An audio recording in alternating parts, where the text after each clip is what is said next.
Dear students, welcome back. आज के इस पार्ट में हम कवर करेंगे क्वेश्चन 61 से लेके 80 तक। तो स्टार्ट करते हैं। क्वेश्चन 61 में गिवन है कि जब सुपर एलिवेशन हमने नहीं प्रोवाइड किया था तो उस केस में कैरेज वे में जो क्राउन और आउटर एज के बीच का जो रोड की सरफेस है, जो पोर्शन है, वो कैसा होता है।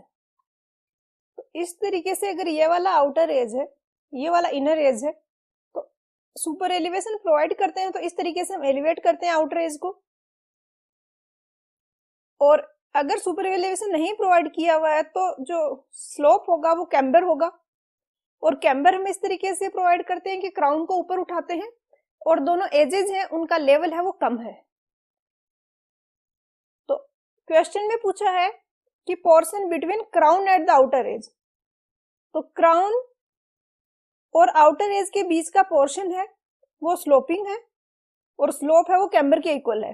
तो ये यहाँ पे गिवन है, to have slope of the camber on the other half of the carriageway, मतलब ये वाला स्लोप है हाफ पोर्शन में वो कैम्बर के इक्वल है। तो आंसर ऑप्शन सी हो जाएगा। नेक्स्ट है क्वेश्चन 62। क्वेश्चन 62 में कुछ स्टेटमेंट गिवन है सुपर एलिवेशन के रिगार्डिंग, और पूछा गया है कि इनमें से कौन सा स्टेटमेंट है वो इनकरेक्ट है। तो हमें पता है कि E प्लस एफ होता है, ये V square upon G R के इक्वल होता है। एफ या तो कांस्टेंट होगा, या अगर हम एफ को जीरो ले, जो फ्रिक्शनल है फोर्सेस उनका कंट्रीब्यूशन जीरो माने, तो इस केस में E प्रोपोर्शनल होगा V square upon G R के। अब यहाँ पे सुपर एलिवेशन इसने इस वाली वैल्यू को बोला है, वैसे इन जनरल जो स्लोप होता है उसको हम सुपर एलिवेशन बोलते हैं, बट इसने यहाँ पे ये जो जितना रेज्ड होगा outer edge with respect to inner edge उसको सुपर एलिवेशन बोला है। तो E इक्वल होगा एस अपॉन डब्ल्यू के, V square upon G R, और एस इक्वल आ जाएगा W V square upon G R के। स्टेटमेंट ए में गिवन है कि विड्थ ऑफ पेमेंट के डायरेक्टली प्रोपोर्शनल होगा, तो एस और डब्ल्यू डायरेक्टली प्रोपोर्शनल है। बी में गिवन है कि directly proportional to velocity of vehicles, तो वेलोसिटी ऑफ व्हीकल्स के स्क्वायर के प्रोपोर्शनल है, डायरेक्टली प्रोपोर्शनल नहीं है, तो बी वाला स्टेटमेंट इनकरेक्ट हो गया। सी में गिवन है inversely proportional to acceleration due to gravity, तो जी के तो इनवर्सली प्रोपोर्शनल है, डी में गिवन है कि आर के इनवर्सली प्रोपोर्शनल है, तो आंसर यहाँ पे ऑप्शन बी हो जाएगा, ये इनकरेक्ट स्टेटमेंट है। नेक्स्ट है क्वेश्चन 63।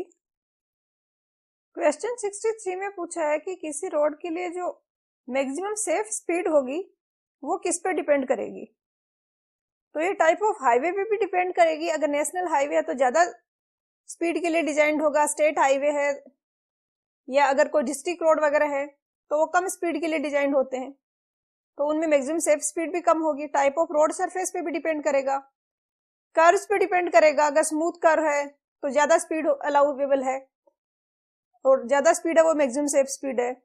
साइड डिस्टेंस पे भी डिपेंड करेगा, तो आंसर यहाँ पे ऑप्शन ई होगा, all of the above. Next है क्वेश्चन 64। इसमें पूछा है कि जब नॉन पासिंग साइड डिस्टेंस एक रोड के अलोंग हम कैलकुलेट करते हैं तो जो ऑब्स्टेकल है उसकी पेमेंट से हाइट कितनी ली जाती है।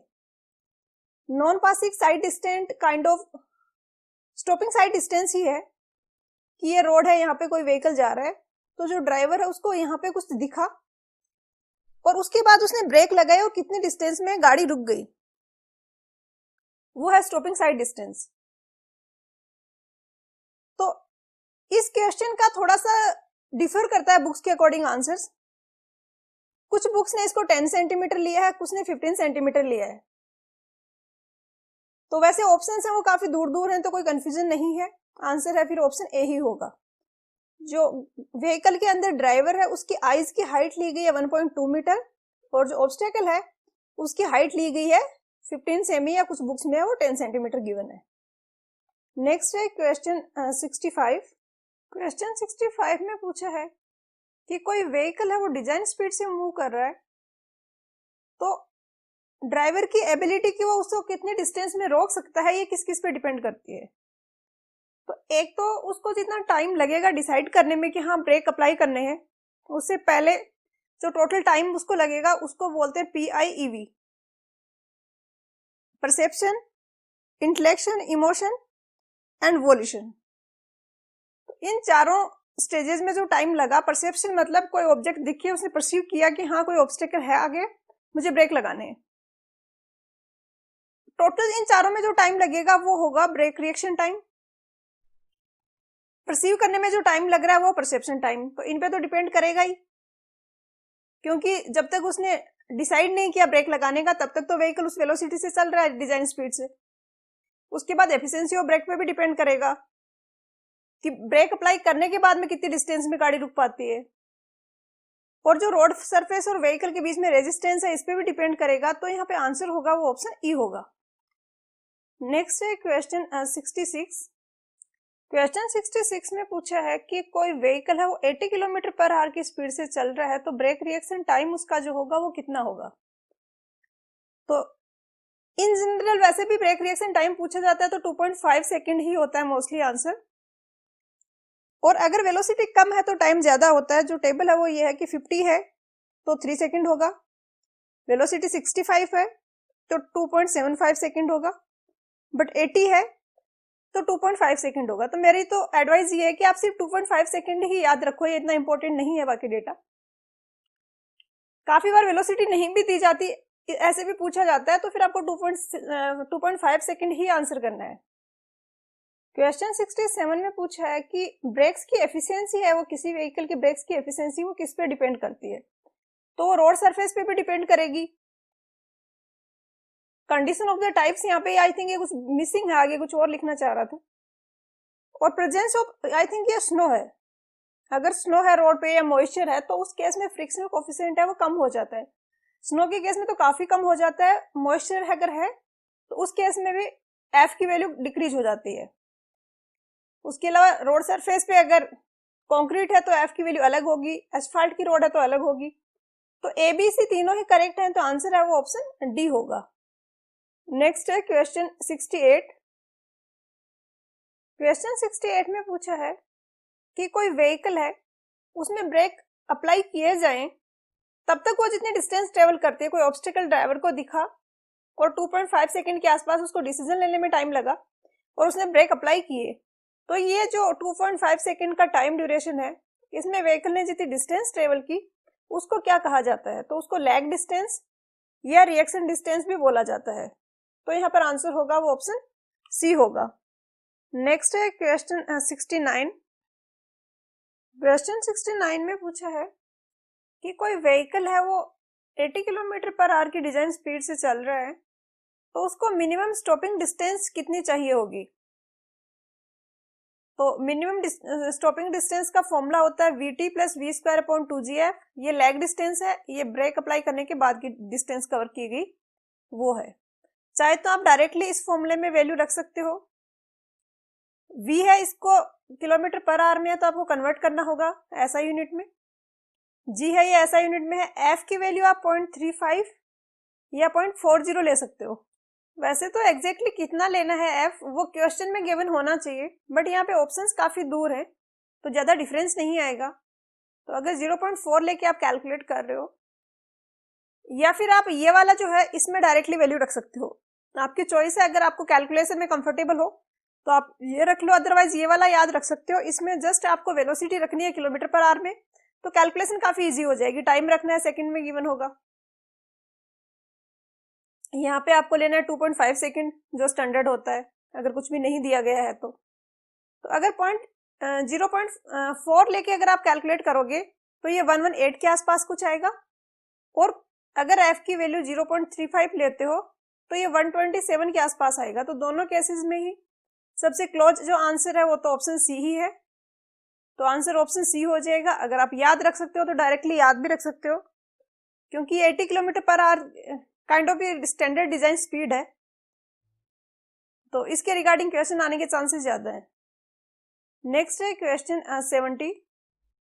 क्वेश्चन 70 में पूछा है कि कोई व्हीकल है जिसकी वेलोसिटी v है in kilometre per hour, t brake reaction time है सेकंड्स में, ईटा है वो एफिशिएंसी ऑफ द ब्रेक्स है, तो स्टॉपिंग डिस्टेंस s है जो व्हीकल की वो कितनी होगी। तो अगर एफिशिएंसी गिवन है तो उस केस में जो स्टॉपिंग साइड डिस्टेंस एसएसडी होता है उसका फॉर्मूला यह होता है, ईटा यहाँ पे जीएफ के साथ में नीचे आ जाता है। और यहाँ पे अगर आप वैल्यू रखोगे इसमें एक तो कन्वर्ट करने के लिए, तो ये तो किलोमीटर पर आवर में है और टी सेकंड में होगा, तो ये 0.28 वीटी हो जाएगा। प्लस यहाँ पे ऊपर भी 0.28 वीटी, एग्जैक्टली 0.278 होता है, 28 हम इसको अप्रोक्सीमेटली लिख सकते हैं। दिस डिवाइडेड बाई 2 इंटू जी की वैल्यू 9.8 रखेंगे, अगर एफ की वैल्यू 0.4 लेते हैं तो ये 0.4 होगा, मल्टीप्लाई बाई ईटा को हमें एज इट इज रखना है। तो इसको अगर आप सोल्व करोगे तो ये तो 0.28 वीटी आ जाएगा, प्लस इसको अगर सोल्व करोगे तो ये 0.01 आएगा, 0.01 वी स्क्वायर अपॉन ईटा। तो आंसर है वो ऑप्शन सी गिवन है, बट सी में एक करेक्शन है, यहाँ पे ईटा है वो डिवाइड में आएगा। और इसका आप अगर याद रखने की ट्रिक है जानना चाहो तो वो ये कि एफिशिएंसी हमेशा 1 से कम होगी, और अब अगर यहाँ पे हम इस वाले जो वैल्यू है इसको ईटा से डिवाइड कर रहे हैं जो कि 1 से छोटा है, तो उस केस में ये वाली डिस्टेंस पहले जो आ रही थी उससे ज्यादा आएगी। और अगर एफिशिएंसी 100% है तो उस केस में एसएसडी आ रहा था, ये यहाँ पे ईटा नहीं आ रहा था। अब एफिशिएंसी 100% ना होके कुछ और है 100% से कम, तो अब हमें ईटा को मल्टीप्लाई करना पड़ेगा सेकंड वाले इक्वेशन में। तो ऊपर मल्टीप्लाई करो कि नीचे करो, अगर ऊपर कर रहे हो तो एसएसडी घट रहा है, नीचे कर रहे हो तो एसएसडी बढ़ रहा है, और ऑब्वियसली एसएसडी बढ़ेगा अगर एफिशिएंसी है वो कम हो रही है। तो ये तो है शॉर्ट ट्रिक। इसका ये फॉर्मूला जो है वो हम इस तरीके से डिराइव कर सकते हैं कि जी ग्रेविटेशनल एक्सेलरेशन है, एफ है वो फ्रिक्शन कोफिशिएंट है, तो मैक्सिमम एक्सेलरेशन जो डिसेलरेशन हो सकता है, मैक्सिमम डिसेलरेशन जो हो सकता है वो जी इंटू एफ हो सकता है, क्योंकि जी इस तरीके से एम जी इधर नीचे की तरफ व्हीकल में फोर्स लग रहा है टायर पे। एफ अगर फ्रिक्शन है तो फ्रिक्शन मैक्सिमम लगेगा वो एम जी एफ लगेगा। अगर ब्रेक ने इससे ज्यादा फोर्स अप्लाई किया तो उस केस में गाड़ी स्किड कर जाएगी, और स्किड करते हुए गाड़ी को कंट्रोल करना काफी ज्यादा मुश्किल होता है, मतलब आउट ऑफ कंट्रोल हो जाती है, आप उसमें कुछ नहीं कर सकते उसको कंट्रोल करने को। तो इसलिए एमजीएफ मैक्सिमम हम फोर्स लगा सकते हैं ब्रेक से, लेकिन किसी कारण से व्हीकल्स की एफिशिएंसी कम है, वो एमजीएफ नहीं लगा के ईटा इंटू एमजीएफ फोर्स लगा पा रहा है, तो इसको ईटा से मल्टीप्लाई कर देंगे। अब ये है फोर्स, एल डिस्टेंस में गाड़ी रुक रही है, तो एल से मल्टीप्लाई किया तो ये आ गया work done, force into distance. इसको हम इक्वल कर देंगे व्हीकल जो v वेलोसिटी से चल रहा था उसकी काइनेटिक एनर्जी की, तो ये होता है हाफ एम वी स्क्वायर। तो यहां से ये सेकंड वाला फॉर्मूला आपको एल के लिए मिल जाएगा। तो इस तरीके से आता है ये, या डायरेक्टली ऐसे भी याद रख सकते हो कि डिसेलरेशन की मैक्सिमम वैल्यू जीएफ होती है, एफिशिएंसी अगर ईटा है तो वो कुछ कम होगी जीएफ इंटू ईटा। नेक्स्ट है क्वेश्चन 71 काफी आसान है। पूछा है कौन सा स्टेटमेंट इनकरेक्ट है। ए में बोला है कि हाईवेज को हमेशा हम स्ट्रेट लाइन में कंस्ट्रक्ट करते हैं, तो ऐसा नहीं होता। हाईवे अलाइनमेंट के चैप्टर में आपने पढ़ा होगा कि काफी जगह हमें कर्व प्रोवाइड करने पड़ते हैं, तो ए इनकरेक्ट हो गया। बी में गिवन है कि हॉरिजॉन्टल कर्व प्रोवाइड कर सकते हैं, वर्टिकल भी कर सकते हैं, दोनों भी कर सकते हैं, तो इनकरेक्ट स्टेटमेंट ए है, तो आंसर ऑप्शन ए हो जाएगा। नेक्स्ट है क्वेश्चन 72 कि हाईवेज में हॉरिजॉन्टल कर्व्स हम क्यों प्रोवाइड करते हैं। तो मेन रीजन तो इसका यही है कि कहीं पे हमें अलाइनमेंट चेंज करना है तो उस केस में हम हॉरिजॉन्टल कर्व प्रोवाइड करेंगे।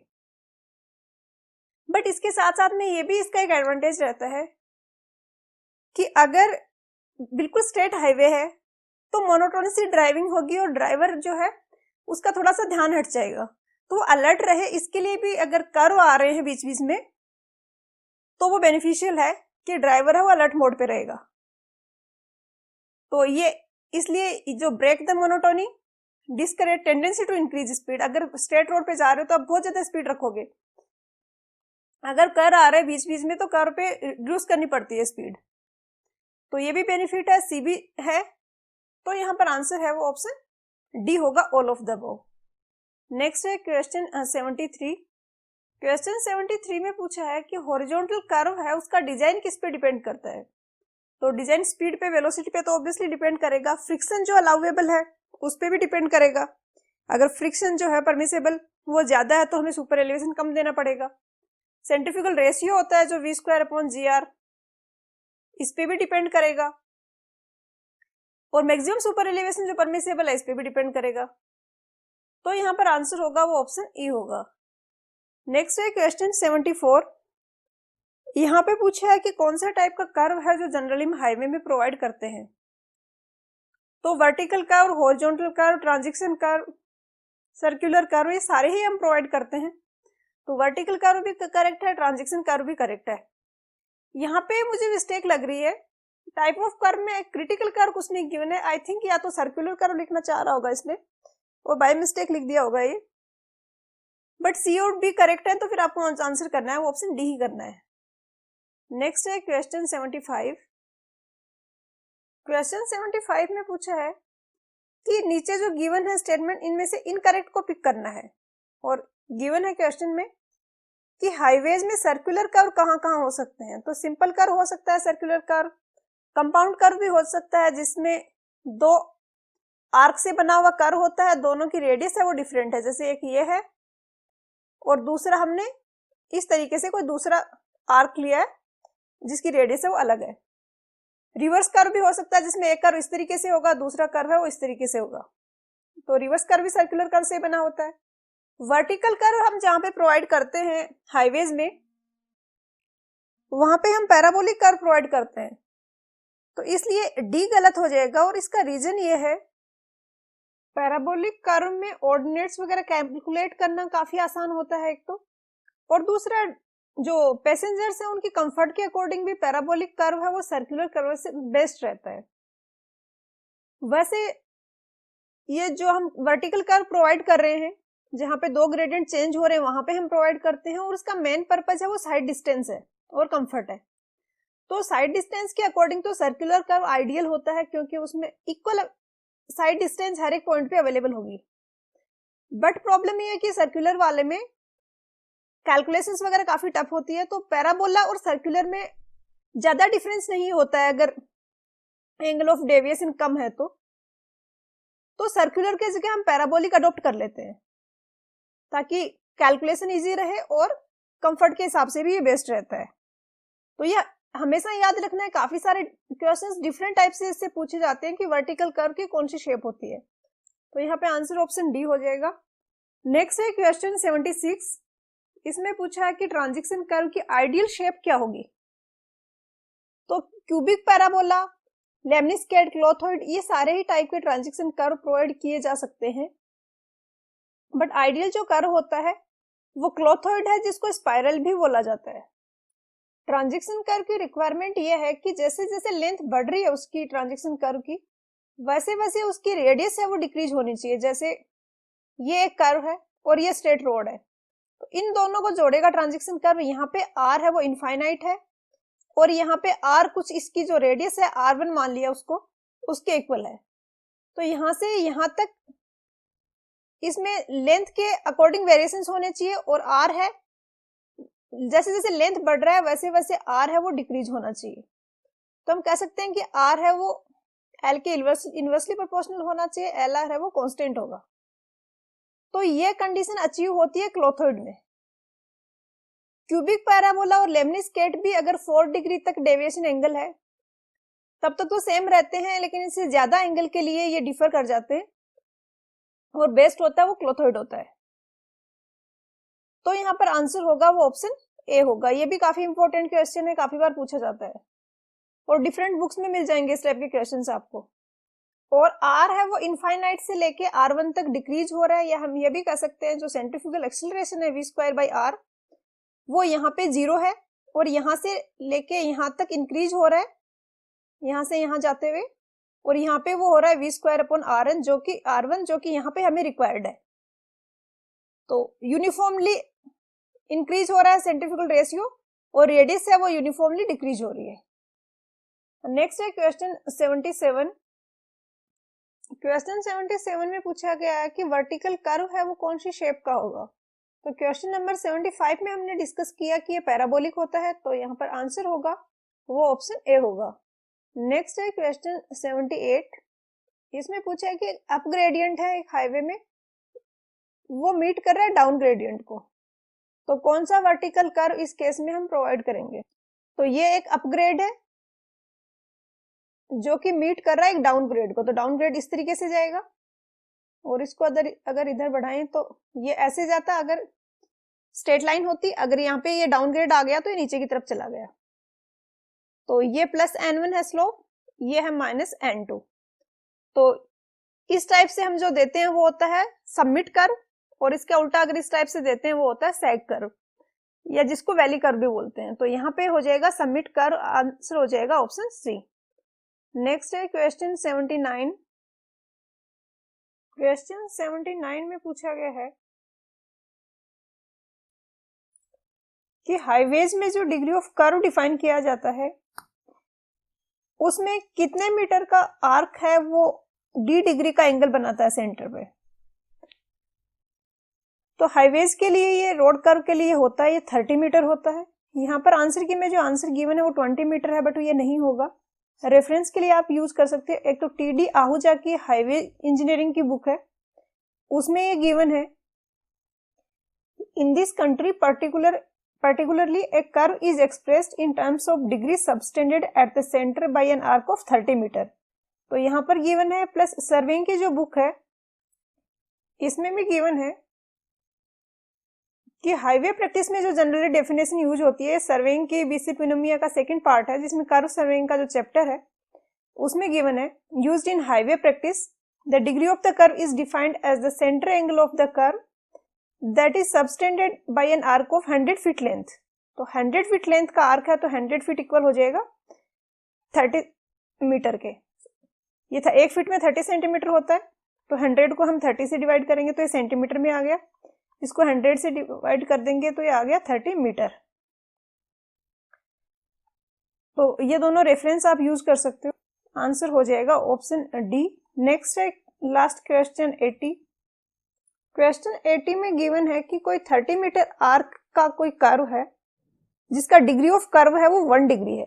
इट मींस अगर ये 30 मीटर है आर्क है तो यहाँ पे जो एंगल बन रहा है ये 1 डिग्री है, तो ये रेडियस आर कितना होगा। तो हमें पता है कि एंगल इज इक्वल टू होता है आर्क अपॉन रेडियस। तो इस फॉर्मूला का हम यूज करेंगे, यहाँ पे एंगल को हमें रेडियन में कन्वर्ट करना पड़ेगा क्योंकि एंगल की जो ऐसा यूनिट होती है वो रेडियन होती है। तो 1 डिग्री है, इसको रेडियन में कन्वर्ट करेंगे तो 180 से डिवाइड करेंगे, पाई से मल्टीप्लाई कर देंगे।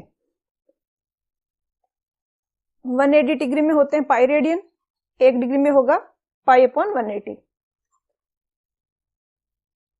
तो एंगल की जगह हम रखेंगे pi upon 180 is equal to arc है 30 मीटर, रेडियस हमें कैलकुलेट करना है। तो इससे आर आ जाएगा 180 इंटू 30 डिवाइडेड बाई पाई, और इसको सॉल्व करोगे तो आ जाएगा 1719 मीटर। तो यहाँ पर आंसर हो जाएगा वो ऑप्शन ए हो जाएगा। तो आज के लेक्चर वीडियो में इतना ही, मिलते हैं नेक्स्ट वीडियो में। पढ़ाई करते रहिए, ऑल द वेरी बेस्ट।